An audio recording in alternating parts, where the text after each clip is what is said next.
In today's video, I will be talking all about how to build a personal brand with short form video. This video is for business owners and coaches who is looking to build a personal brand by way of short form video. If this is your first time viewing the video, make sure that you subscribe so that you will always be notified when new videos are uploaded. So today I will be talking about how to make your short form video stand out.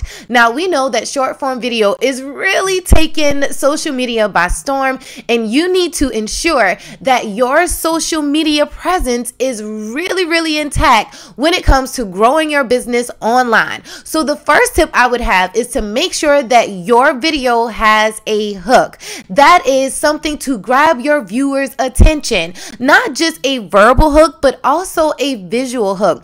A visual hook can include some of the following: be opening the door. A visual hook could also include you blowing confetti or having balloons or doing a transition within your video. Hook is not just a verbal hook, but also maybe some stickers or some text that are really popping out on the screen. The next thing that you need to do is have at least 3 to 5 topics.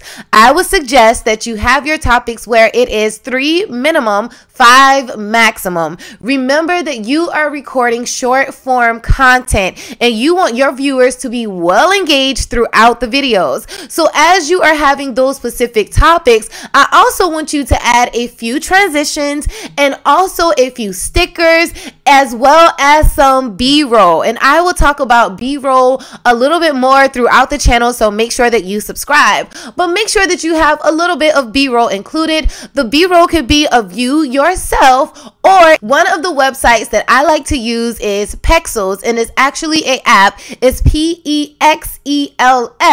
You could download a lot of B-roll for your content, and then that way you could include it periodically throughout your content.